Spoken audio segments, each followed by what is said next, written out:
मानावबो सन्दन खाम्फा जाम्बा नोंसोर मा सानदों फालाय आंखौलाय सरकारा गारनानै फै इउपिपिएल 20टा बिपिएफ 20टा गेलेगोन बा बेखौ आं आबसुआव थानाय मोनब्ला दिनैनि दिनाव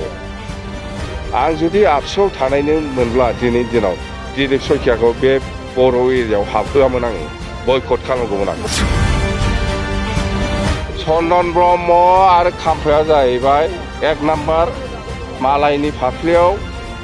सिलाय दोननानै गावग्रासो बेसेबांबा सिगांनिफ्रायनो आं बुंगासिनो दं इउपिपिएल बिपिएफ जमा जानायाव आंहा जेबो आपत्ति गैया भेरगाव जिल्ला हिसाबै मोनबा समस्ति लानानै बिपिएफ हान्जाया दिनै आशीर्बाद रेलि खालामदों ब्लेसिं रेलि होदों बेवहाय जि उद्देश्य लानानै जोङो बे रेलिखौ खालामदों बियो बिराद पजिटिभ साक्सेसफुल होननानै जों बुंनो हायो मानोना बे रेलियाव गासिबो जाथि जनगोष्ठी नुजाफैजोबदों आदिबासिबो दं बेंगलिबो दं असमियाबो दं सरनियाबो दं राभाबो दं बर'बो दं बेंगलिबो दं नाथजुगि सुत्रधर सरनिया गासिबो जाथियानो बेवहाय प्रेजेन्ट जोब आरो जिथु अनुमान खालामनो हायो जोङो दिनै भेरगावनि मोनबाबो समस्तिया बिपिएफ हान्जानि दखलाव फैगोन होननानै जोङो दिनै रोखायै बुंनो हायो आरो 100% आरो बे रेलिया ओरैबायदि मोजां जादों खोब डिसिप्लिन मैयाबो क'क्राझाराव खोब डिसिप्लिन बिराद मोजां जादों आरो गाबोनबो सालबारि जिल्ला हिसाबै रेलि दङ आशीर्बाद रेलि बेबो निश्चय साक्सेस जागोन होननानै आंहा चन्दन ब्रह्म आरो खाम्फाया जाहैबाय एक नाम्बार मालायनि फाफ्लियाव सिलाय दोननानै गावग्रासो बिसोरो बहा थाखोमाना दं मानो ओंखारबोआखै बेसोर सानैयानो नङाबा 2020नि इलेक्सननि सिगांनो प्रमद बर'मोनहा आंजों रायलायफैदोंमोन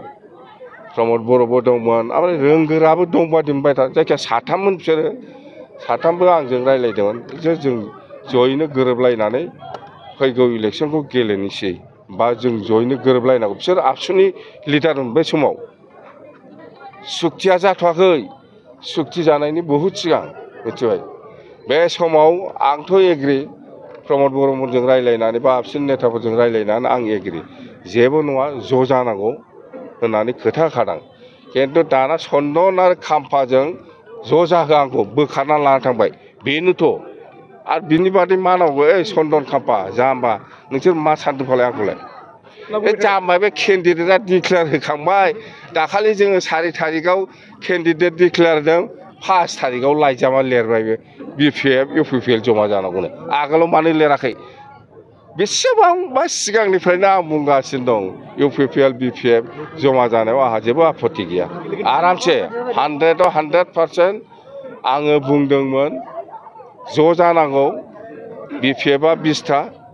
इउपिपिएलआ 20टा बास खिन्थु सरकार गारनानै फैनांगौ सरकारा गारनानै फै इउपिपिएल 20टा बिपिएफ 20टा गेलेगोन बास बेखौ आं दिलीप सयखिया दाखालि बे बिटिसिआवनो हाबनानै बबेबा इलेक्सन केम्पेइनाव खोथा बुंदों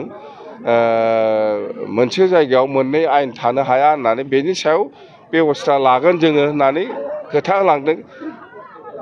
बेथ' जोंनि थाखाय दुखुनांथाव बाथ्रा बिनि सायाव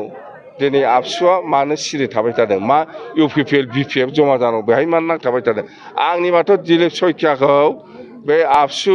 आं जुदि आबसुआव थानाय मोनब्ला दिनैनि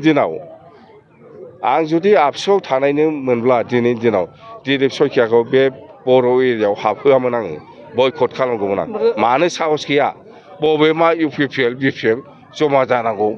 बेहायसो नांथाबगासिनो दं बे बिपिएफआव खालि बर'ल' गैयालै गासिबो जाथि दं बे इउपिपिएलआव खालि बर'ल' गैया गासिबो जाथि दं नांथाब दिलीप सयखिया दाखालि मा बुंदों बेखौ आबसुआ दिनै जातीय छात्र संगठन हिसाबै दिलीप सयखियाखौ बयकट खालामनो हानाय साहस थानांगौ